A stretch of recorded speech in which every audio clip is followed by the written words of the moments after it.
When we left off in episode 4, it was 1974. Jeffrey MacDonald had just finished addressing the grand jury in North Carolina. His statement was, as we noted, rambling and long-winded, but it included a critique of the Army's investigation into the murder of his family that, under scrutiny, stood up fairly well. You wouldn't know that, however, from reading Joe McGinniss's description of MacDonald's statement. Rather than fact-checking MacDonald, as we did, McGinniss only intrudes upon MacDonald's statement once, to observe, MacDonald's tone, as he continued, became increasingly aggrieved. What he seemed to want most to communicate to the grand jurors was the unfairness of it all.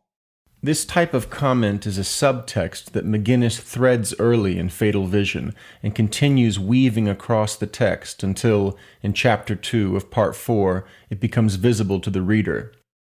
That is, the reader begins to see more clearly that MacDonald, despite an appearance of relative normality, is actually something closer to a subtly constructed reflex machine which can mimic the human personality perfectly. To quote from Hervey Cleckley's 1941 book, The Mask of Sanity, as McGinniss himself does in the conclusion of Fatal Vision. But as early as the introduction, McGinniss is already hinting at this theme. For example, in recounting his first meeting with MacDonald in June 1979 in Southern California, McGinniss writes, After the meal, Jeffrey MacDonald took me back to his condominium. There was a jacuzzi just off his master bedroom, wall-to-wall carpeting, a lot of glass. Glass-top tables, sliding glass doors, and large mirrors lining the walls. I had never before been in a home in which such a large percentage of wall space had been given over to mirrors. It's almost as if MacDonald was in love with his own reflection, a la Narcissus. McGinniss artfully circles back to the mirrors theme in the conclusion when discussing his post-conviction return to MacDonald's condominium later the same year. Jeffrey MacDonald's condominium was quite comfortable, once I got used to all the mirrors.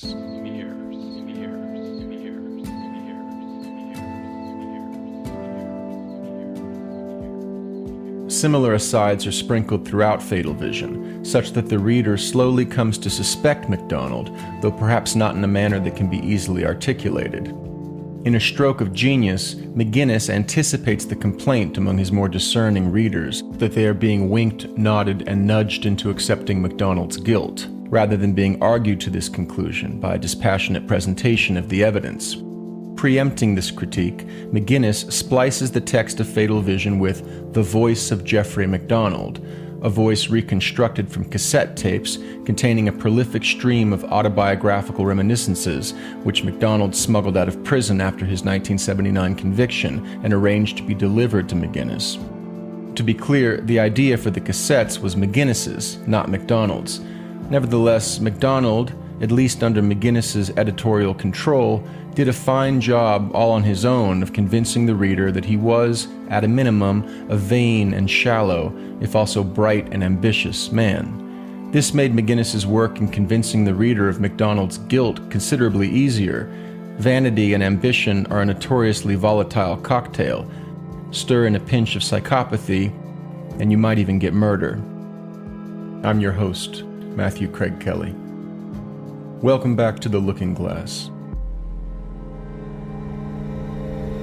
And the wheel of destiny is turned.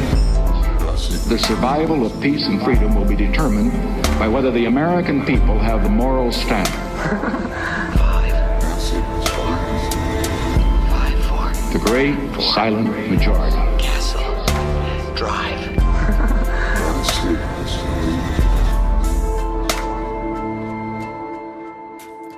Dustin Morgan composed the music and sound design for this episode.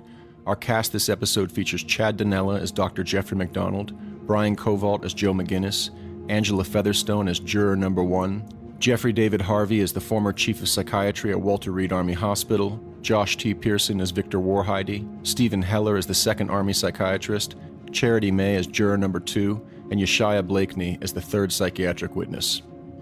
You can follow us on Facebook at The Looking Glass True Crime Podcast and on Instagram at @theLookingGlass_podcast. We will be posting Season 1 related documents, photographs, and short essays regularly at both of these accounts. Follow us on YouTube and TikTok @thelookingglasstruecrime. If you enjoy the podcast, please subscribe and give us a 5-star review. We appreciate your support. In relating the grand jury episode to his readers, McGinniss continues building toward the psychopathy theme. He notes that after MacDonald finished testifying in the summer of 1974, he returned to California, but the grand jury remained in session until January of 1975. More than 75 witnesses testified. Gradually, a picture of Jeffrey MacDonald began to emerge. The context into which the grand jurors could place the man they had seen and the story they had heard during MacDonald's week on the witness stand. A sizable portion of the testimony and corresponding picture to which McGinniss attends in the pages that follow is given over to Warheide's questioning of 2 psychiatrists and a clinical psychologist. This testimony is critical to McGinniss's effort to impress upon the reader MacDonald's psychological abnormality. I cannot say how these passages read in 1983, when Fatal Vision was originally published, but today they read like a remarkably unconvincing attempt to establish that Jeffrey MacDonald was capable of slaughtering his pregnant wife and 2 daughters, on a whim no less. Contrary to its intended effect, McGinniss's rehearsal of the psychiatric testimony before the grand jury gives the reader a depressing look into the fragility of the American justice system. Warheide's questions were clearly meant to solicit a pathological depiction of MacDonald, and he was not above employing deception for this purpose. He suggested to one witness, Dr. Robert Sadoff, that the government was in possession of scientific proof that MacDonald was guilty, and wondered if Sadoff might, in light of this ironclad print and bloodstain evidence, reconsider his original diagnosis of MacDonald as falling within the psychologically normal range. When Sadoff asked, "How do you know all this?" Warheide averred, "It's like fingerprint analysis, the same principle." But this was false, and Warheide knew it. He tried the same trick on MacDonald at one point, implying that the government had, by a chemical process, found MacDonald's prints on rubber glove fragments recovered from the crime scene.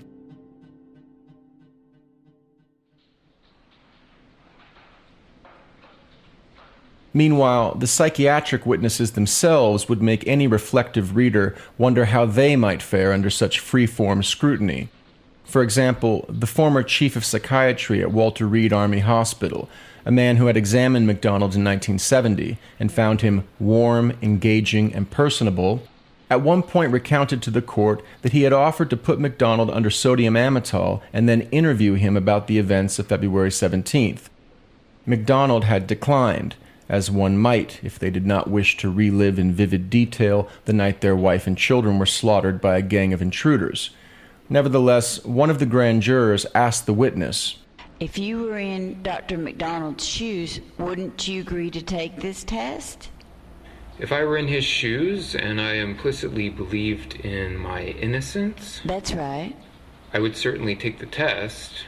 It could only help me. There's no way it could harm him. I mean, mentally? As I said, we might have precipitated a greater depression, but then we could treat it. That would have been the only risk, but yes, if I were in his shoes, and thank God I'm not, but if I were, and if it were offered to me, I would take the test. You added one element in your previous answer. If you were in his shoes and you knew you were innocent, you wouldn't hesitate to take the test. That's right. But if you were in his shoes and you knew you had done it, would you take the sodium amytal? No, sir. Did any of the grand jurors find this exchange suspicious? The psychiatrist knew what he would do if his family had been butchered. He was able to just run a quick simulation of what that would be like and feel like, and then give a firm answer regarding the sodium amytal. Did it seem a little tone-deaf to anyone that the same psychiatrist, when asked if any damage might result from one's reliving the night their family was hacked to pieces, responded that the resulting depression could be treated? Oh, well, if you can treat the depression, then why not take the amytal? And yet McGinniss makes a point of highlighting this exchange, confident that his readers will infer something about MacDonald rather than about the grand jury proceeding.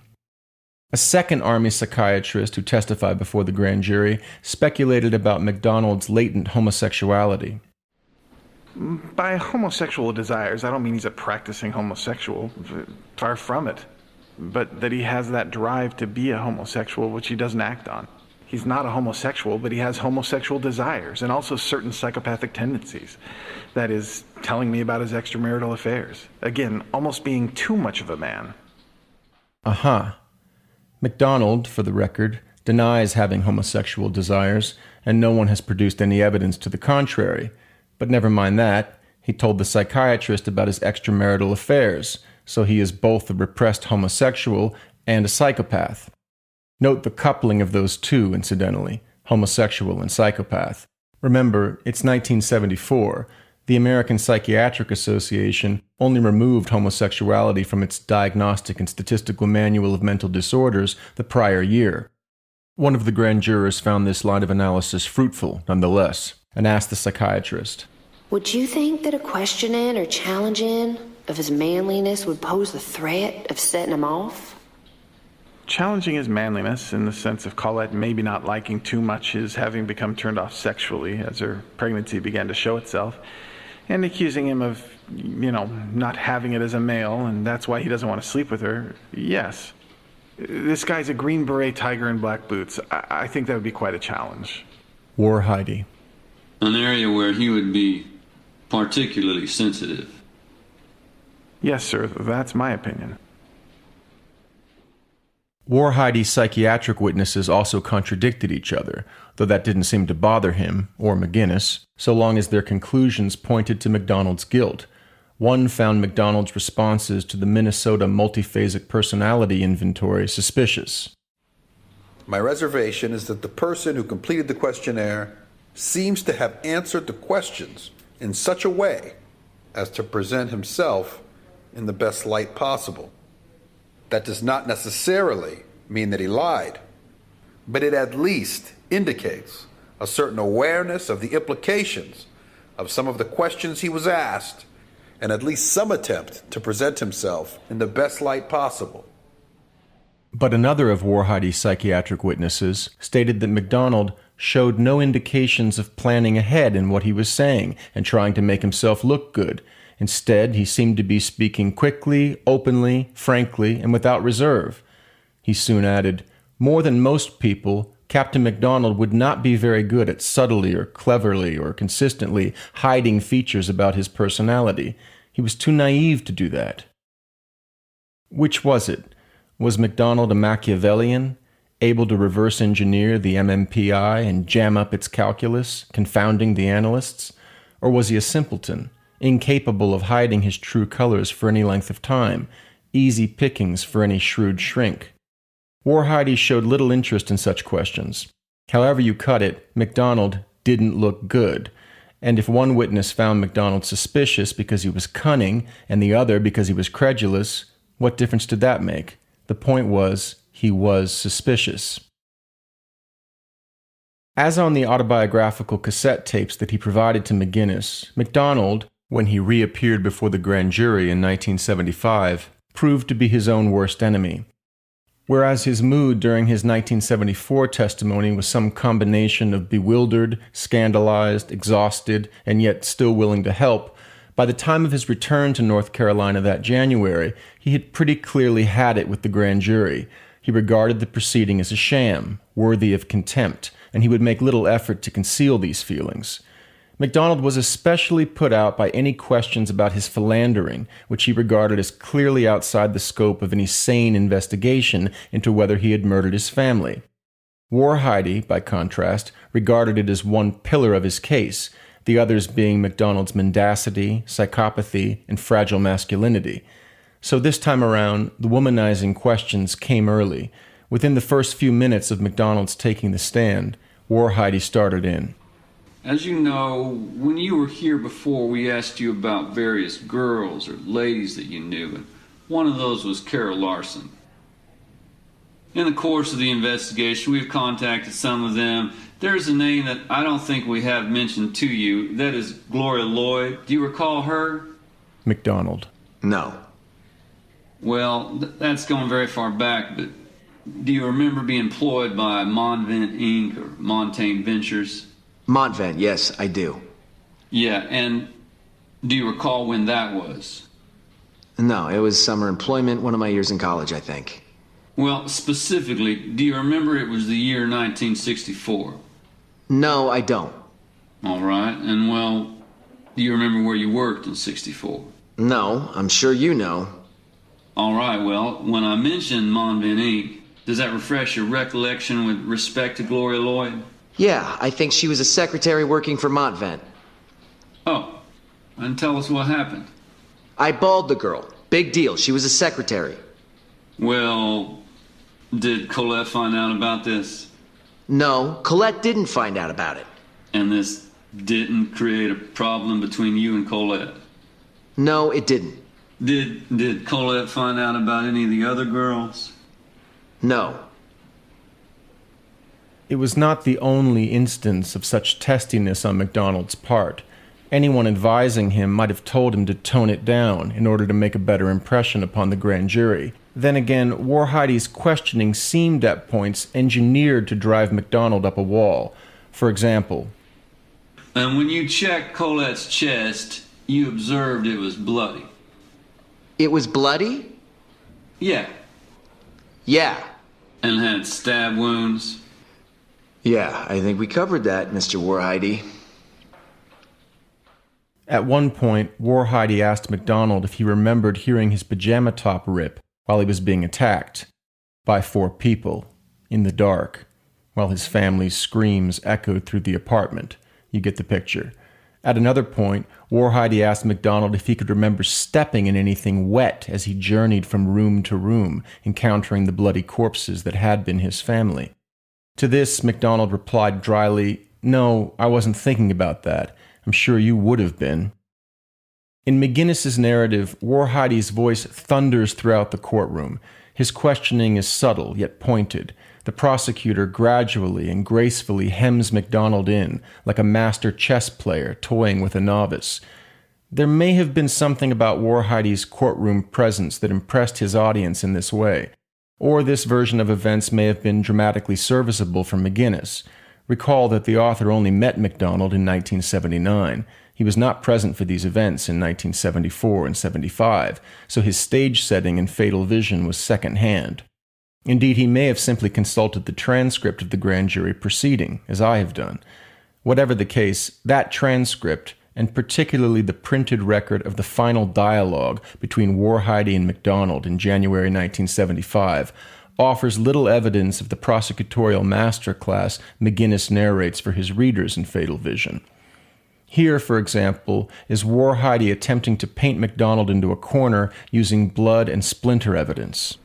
Okay, where would you say you were when you started bleeding as a result of the injuries you sustained, Dr. MacDonald? I never noticed much blood on myself. I don't know. Well, you had all these injuries when you were lying on the floor and at one point there, did you not? Uh-huh. Were you bleeding at that time? I don't remember seeing any. I suppose I was. How heavily were you bleeding? Well, I just told you. Apparently you are not listening. I didn't see any blood. How could I then say I was bleeding heavily? Well, at one point you went in the bathroom and you looked at yourself in the mirror. You saw, that you had some blood on you. Yeah. Did you observe that you were, in fact, bleeding? No, I've told you that 10 times. This was blood you picked up from Colette. I saw blood around my mouth. Well, I'm told that splinters of the club were found in the master bedroom and in each of the children's bedrooms, but none were found in the living room, particularly in this area and around here. Now, do you have any explanations as to that? Well, first of all, Mr. Warhidey, there's a lot of traffic up and down that hall, including a stretcher and moved clothing, so I have no idea which time is accurate. It probably isn't. That's the first premise. The second, I have no idea. I can't answer that. It seems to me the club was used in the other rooms after it was used on me. Well, that would mean that What would that signify? Now, Colette and Kimberly were screaming when you awoke. That's what woke you up. And yet, at the time they were screaming, these 4 people were down there with the club and striking at you. And yet, it is the club that they were striking at you whose splinters are found in this room, and this room. Now, do you have any theory that explains this? Only that it sounds to me like the club went from where I was into the other rooms. Or perhaps the club that shed the splinters, unlike the smooth, baseball bat-like club MacDonald claimed had been wielded against him, had been in the bedrooms before MacDonald was attacked. Would this have violated some law of logic or physics?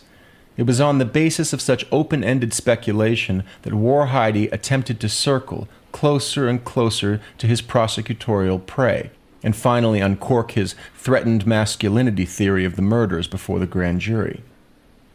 Warhide. Mr. Stoneball, by careful examination of these photographs, was able to reconstruct the manner in which the pajama top was folded. He did reconstruct it. He found there were 48 ice pick penetration marks on your pajama top. And when the pajama top was folded the same way it was folded on top of Colette's body, these ice pick holes went through your pajama top and into her body.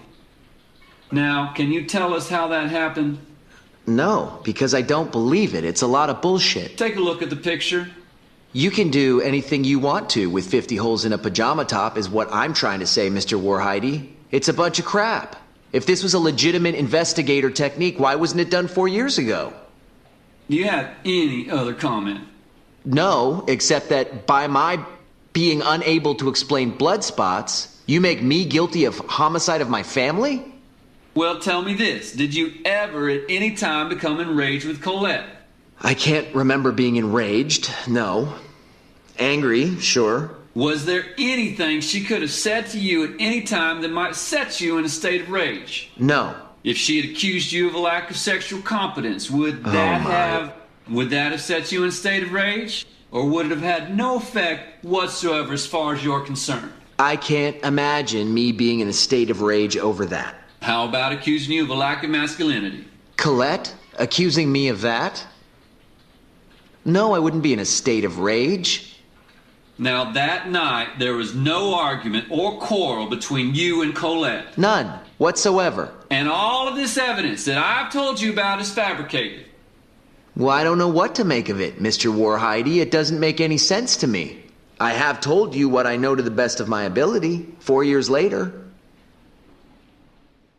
Stoneball was able to refold MacDonald's pajama top exactly as it had been folded when it lay over Colette's chest in the master bedroom.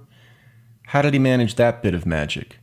The crime scene pictures showed the garment in 2 different positions. One of the MPs didn't remember seeing it at all when he first laid eyes on Colette.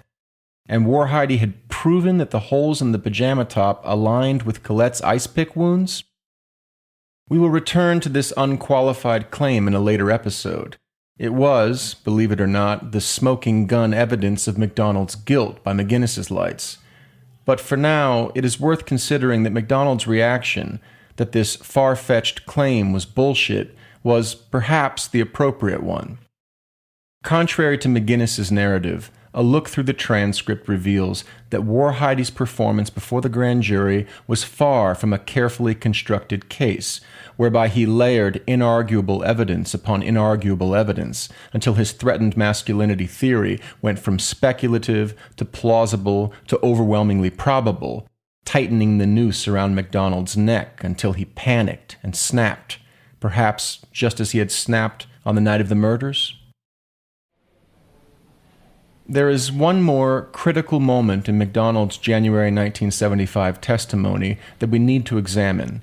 And here, listeners of The Looking Glass will learn about a topic that the literature on the MacDonald murders has said too little about. The point is sufficiently important that, arguably, the entire case hangs on it. Let's return to the grand jury. Warhide. Now, Dr. MacDonald, you have always said it was Kristen who was in the bed with Colette and wet the bed. Right, it was. A test of the urine spot indicates it was Kimberly's urine and not Kristen's urine. Recall that Kristen was the MacDonald's youngest 2-year-old daughter. Kimberly, their eldest daughter, was 5. Well, Christy was in the bed. What do you want me to say? Jesus Christ, Christy was in the bed. She wet the bed and I put her back in her own bed. You people are crazy. I picked up Christy and I put her back in her bed. And it was not Kimberly. It was not Kimberly who was in the bed. Jesus Christ. Well, do you have any reason for saying it was Kristen instead of Kimberly? As I say, scientific laboratory evidence Scientific indicates bullshit. Kimberly's urine? No. This exchange is pivotal. The prosecution's theory, all the way back to the Army investigations of the early 1970s, was that the trigger for the explosive argument between Jeffrey and Colette was the bedwetting. If the government now possessed evidence that MacDonald claimed his youngest daughter had wet the bed when really his eldest daughter had, then the government had powerful proof of MacDonald's guilt. Why? For a few reasons.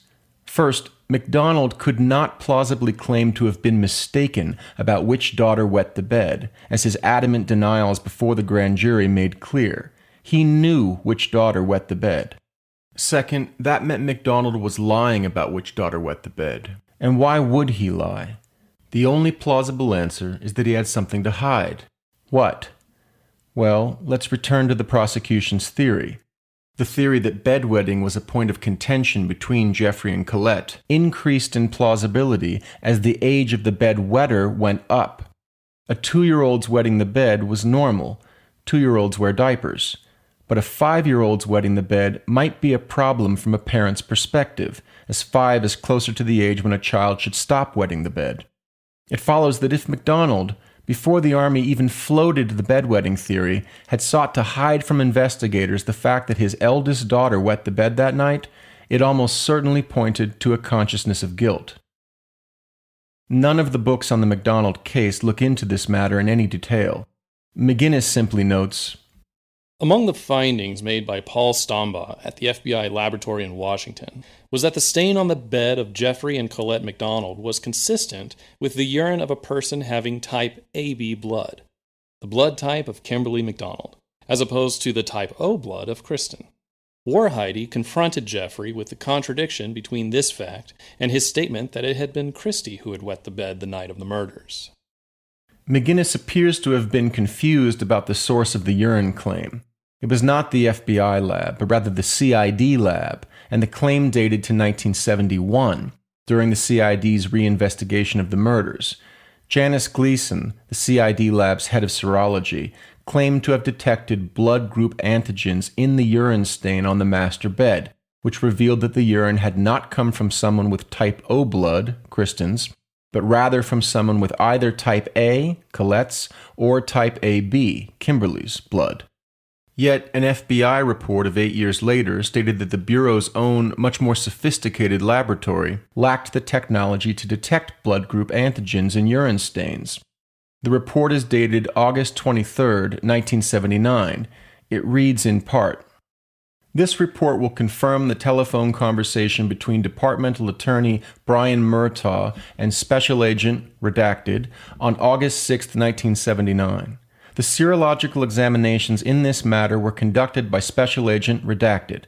Specimens Q131, Q135, and Q136 were identified by Departmental Attorney Murtaugh as urine stains on bedsheet material. Since no conclusive methods of analysis for blood group antigens in urine stains are currently available to this laboratory, no examination of these specimens was conducted. No conclusive methods for deriving blood type from urine stains were available to the FBI lab in 1979, but they were available 8 years earlier to the Army CID lab? And why were the urine stains on Colette's bedsheet being considered for examination in 1979 when they had supposedly already been examined conclusively in 1971? MacDonald may well have been correct in declaring that this was bullshit, not science.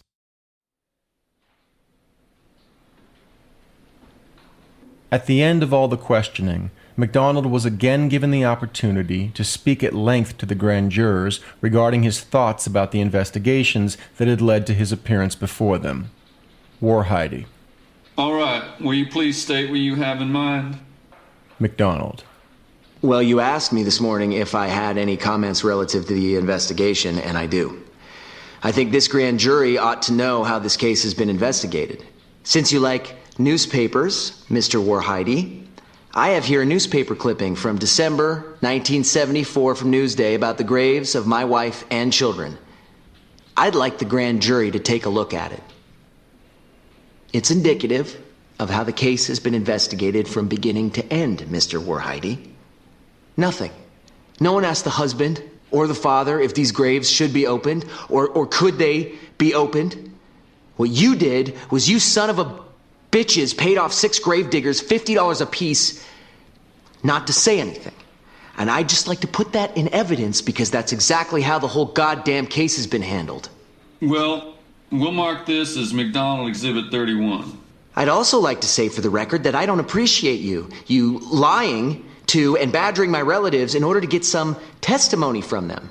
Specifically, I'd like to say that my sister was told that the only time that Dr. MacDonald broke down and cried was discussing the sodium amytal interview. Now that's an absurd allegation. If you were sitting in this room when I was sitting here last August, it doesn't seem right to me. Who allegedly made the statement to her? That creep that works for you, that little viper. All right. The little guy who doesn't have enough politeness to introduce himself or doesn't know any of the social amenities. MacDonald here referred to Brian Murtaugh, an Army lawyer who became convinced of MacDonald's guilt on the basis of the second Army investigation into the murders, and who continued pursuing the case when he transferred to the Justice Department. There's been a lot of comments made about my sexual proclivities through the case, Mr. Warhide. Apparently sleeping around isn't left just to Dr. MacDonald. I'd just like to relate an instance as to how this case gets investigated. A girl that I met after I was out of the Army and in New York was investigated by the FBI. And he spent about an hour beating around the bush, and finally she said, look, what you're trying to say is how was Dr. MacDonald in bed, right? And he said, that's right. And she told him, and they talked for a little while longer, and then he asks her out. She called me and tells me this, and I was absolutely astounded. An FBI agent asks out a potential witness in a homicide case? So then she went and contacted her attorney. She felt a little unsure about how to handle that. So he said, well, if he ever contacts you, make sure all your meetings are down in the FBI office. And he called back and said that he had to have another meeting, that it was imperative. And she said, fine, we'll meet in the FBI office. And he said, that's okay, we don't need the meeting. That's just a little aside, it's not important, nothing to do with the facts of the case. It's just indicative of how the case has been handled from the beginning to end. Then I'd like to, well, there's a lot I'd like to say, but what I'm going to do, if it's okay with you, so I'll make some sense instead of yelling and screaming like I did last time, I'd just like to sort of make my statement, which I wrote. Please do. Which I wrote on the plane. This, of course, was with the help of my attorneys. Okay, this is me, but they edited it and said you shouldn't say that and you do say this, what they always waste lunch hours doing. It's been 5 years since my life collapsed, when my family was murdered. I tried to start over. Now I'm reading this. This is obvious. I'm not going to speak off the cuff because I wanted to say too much. I tried to start over again in California. Some people, Mr. Warhide, Colonel Pruitt, my father-in-law, they don't seem to understand how hard it's been for me. They seem to feel that because I moved away from New York, away from the graves, somehow I don't love my family, and I don't miss them, and I faked everything about the murders. This means, of course, that I never cared for my family at all. And, of course, that leads to that I must have killed them. The last time I was here, in August, and this time I tried to answer your questions.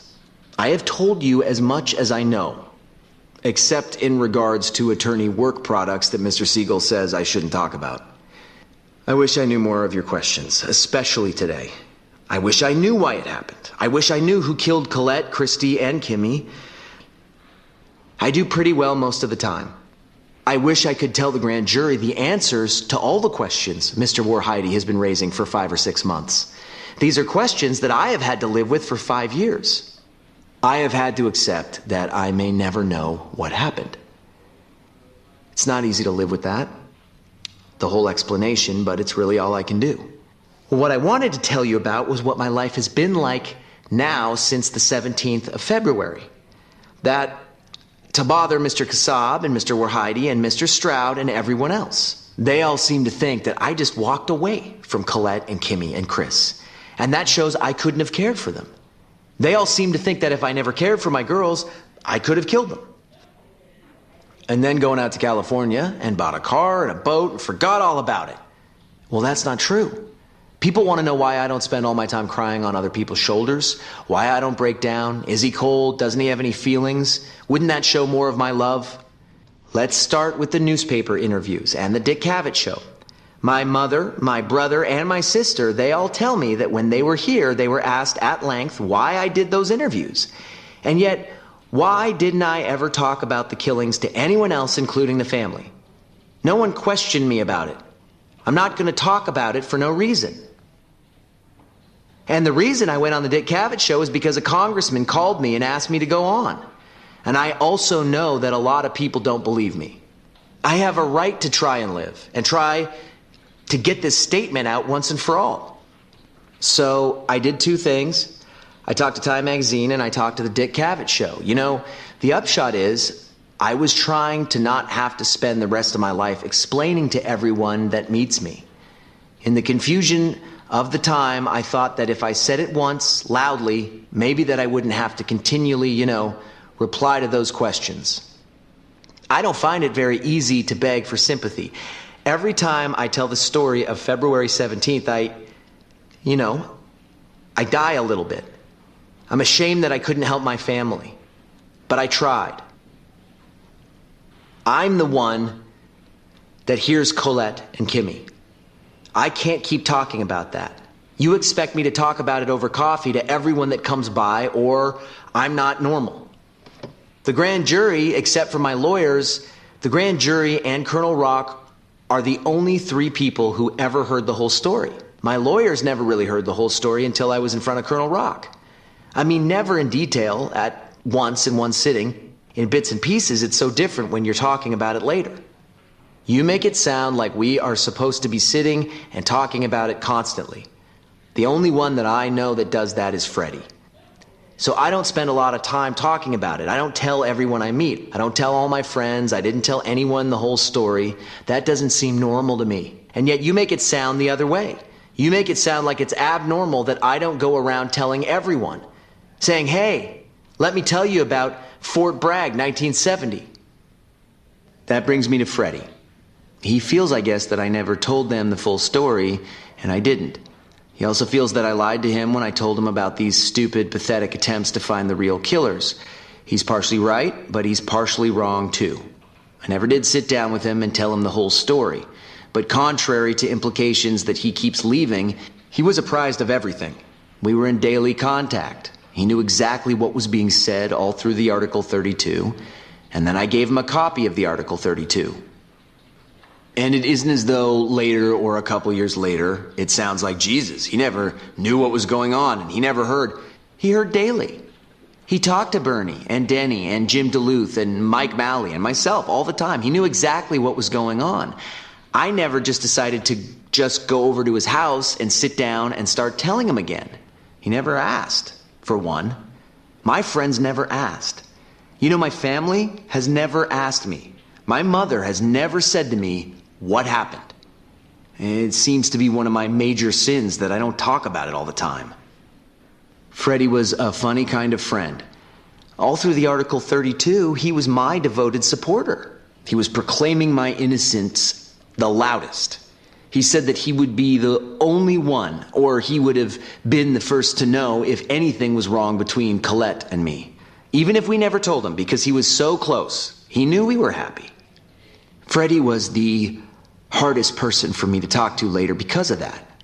I mean, he made a very dramatic and nice testimony for me at the Article 32. And then it was hard to sit around and talk with Mildred about comparing the prettiness of her respective grandchildren and who should have been killed. How do you expect me to talk to a person like that?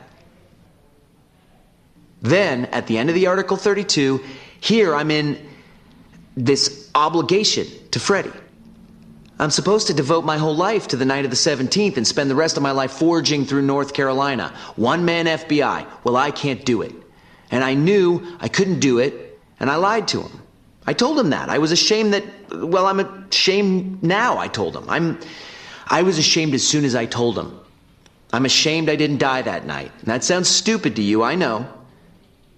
So here I was trying to prove that, especially to Freddie, that I would do the best I can. So I do this little fantasy bit. Well, that's over. We've talked about it. So I try to satisfy him. Ah, shit. This is not making sense even reading it. I'm sorry I told Freddie about it. This doesn't make any sense. So now I'm up to the winter of 1970-71, and I'm in New York trying to practice medicine, waiting for my residency at Yale to start in June of 71, trying to carry on my life. But you've got to understand that this was a life that Colette and I had planned. Colette and I were supposed to go to Yale and get a farm, and I was supposed to be a hotshot orthopedic surgeon and live on a farm with the kids. I can't keep that dream going without Colette and the kids, so I go out to California. So what? There's no crime in that. Essentially, to paraphrase all these pages that I'm turning, I just had to change my life. So I go out there and work with Jerry Hughes, a friend of mine from the Army. A different kind of life. I don't expect Brian Murtaugh to understand that. Maybe the grand jury will. Right now, in California, I'm director of the emergency department. After I left here in August, they made me director. Big deal. They called me in and they said, despite what's happening, we still like you. And I said, big fucking deal. You don't have to like me. And they said, no, you're doing a good job and we want to make you director. So I'm director now. Well, it's a busy emergency room. A lot of car accidents and heart attacks and gunshots and stabbings. I work very hard. And I work on purpose. I've got to work. I stay busy, see a lot of people. I'm exhausted. I work a 12-hour shift. I make a lot of money. Okay, I don't work hard to make a lot of money. That's not my goal in life. I make a lot of money, so I spend a lot. That's another crime. This sounds really trite. I like emergency medicine, I help a lot of people. It makes me feel a little useful, I didn't do enough to save my family. And then you come in here and you say someone folded the top of my pajama top and put little probes through it, and that means I killed Colette? I mean, what can I say about that? These arguments about other women they are absurd. I've slept with a lot of women. It doesn't mean anything to me at all. It never has meant anything to me. It's been very easy for me my whole life. I haven't chased one girl in California, and I must have slept with 30 since I've been there. Because I didn't spend the rest of my life, praying on the graves. You tell me I don't love my family, and that means I must have killed them. That's not true. Oh, it's a lot of shit. I didn't kill Colette, and I didn't kill Kimmy, and I didn't kill Christy. And I didn't move Colette, and I didn't move Kimmy, and I didn't move Christy. And I gave them mouth-to-mouth breathing. And I loved them then, and I love them now. And Colette didn't kill them either. And you can shove all your fucking evidence right up your ass. Dr. MacDonald, we have gone into certain matters because we have had to go into those matters. Sure. You were examined by a psychiatrist, your own psychiatrist, your own psychologist. You were examined by the Army psychiatrist and psychologist. And when psychologists and psychiatrists probe into your personality and state of mind, they inevitably focus on your sex life and how that affects your family life. Yeah, I'd like to probe into some of the psychiatrist's sex life, Yeah. Now, do you recall telling any psychiatrist or psychologist that you had a sense of relief after your family was gone? That because you felt the sense of relief from the fact that you no longer had those responsibilities, you were a little bit ashamed? Well, the comment, I don't know if it was to Bailey or Sadoff, the comment, we were talking about dreams, we were talking about shame. And I was crying or something, I don't know, and he said, what are you crying about? And I said, I'm ashamed. And he said, what for? And I said, occasionally I have a feeling, that I have no more responsibilities. And I was ashamed of the feeling. And he said, it's not an abnormal feeling. And I said, well, I'm very, very ashamed of that. And I am. And I occasionally get it, I feel guilty every time I have a good time. You know that? Every time I have a good time, I pay an equal price. If I have a good day in the emergency room, I have to spend some time by myself to sort of recuperate because I shouldn't have been having a good time. Because I should have died. Does that make any sense? That's what that was in reference to. Dr. MacDonald, you made specific reference in your statement concerning the pajama top and the probes that went through it that matched up in their pattern with the stab wounds in Colette's chest. How about the story that's told by that sheet? Let's talk about that. Here Warhide referred to evidence that he put to MacDonald and the grand jurors, which purported to reveal that MacDonald had wrapped Colette in a sheet taken from the bed in the master bedroom. Why would he have done that? Well, according to the theory of the crime that the FBI's Paul Stombaugh presented to the grand jury, MacDonald had, as the original investigators surmised, gotten into a fight with Colette in the master bedroom. It had grown violent, with not only Jeffrey striking Colette, but with Colette striking Jeffrey in the head with a slab of wood. Kimberly, the couple's eldest daughter, had heard the commotion, run into the master bedroom, and been struck herself by MacDonald, either accidentally or intentionally. The blow knocked her out. Once MacDonald had beaten Colette unconscious, he carried Kimberly back to her bedroom and placed her in her bed. He then beat her to death. He next entered little Kristen's room, but by the time he got there, Colette had reawakened and, anticipating his murderous intentions, raced into Kristen's room to protect her. MacDonald then beat Colette to death in Kristen's room before killing Kristen herself. It was at this point that he wrapped Colette in the bedsheet and carried her back into the master bedroom, laid her on the floor, and then inflicted the post-mortem stab wounds that he would later attribute to imaginary intruders. This scenario was supposedly supported by bloodstain evidence, which had been relatively easy to sort because, as luck would have it, each member of the MacDonald family had a different blood type. This was how investigators were able to determine that, for example, Colette had bled in Kristen's room, not just her own. I have no idea what that even means, Mr. Warhide. You tell me you have an expert in impressions. He comes in and says that a body was put on there a certain way. I don't know what that means. I don't have any idea. It's like a fingerprint, Dr. MacDonald. I don't believe that, first of all. You take a fingerprint and you compare it with an unknown print. And if the fingerprint that you take matches in its details, the ridge lines, the whorls, yeah, right, with the unknown print, then you know that this fingerprint was made by the same finger. Now, you take a sheet that's been laid over a body wearing clothing that is soaked in blood, and if the pattern of the clothing and the pattern of the blood spots is transferred to the sheet, you can make the same identification that you can with the fingerprint. Well, that sounds like a much more inexact science to me. I never even heard of it, neither had Mr. Siegel.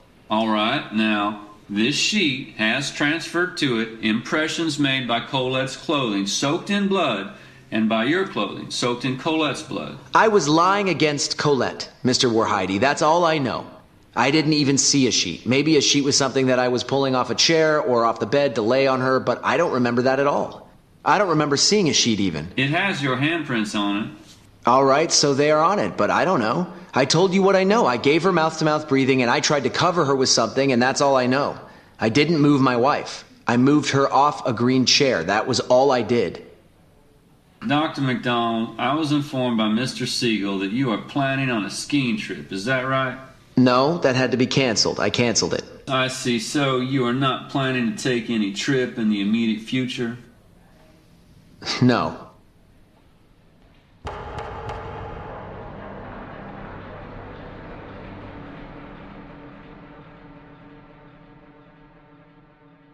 It was a prescient decision. Within a week, the grand jury would indict Jeffrey MacDonald for the murders of Colette, Kimberly, and Kristen.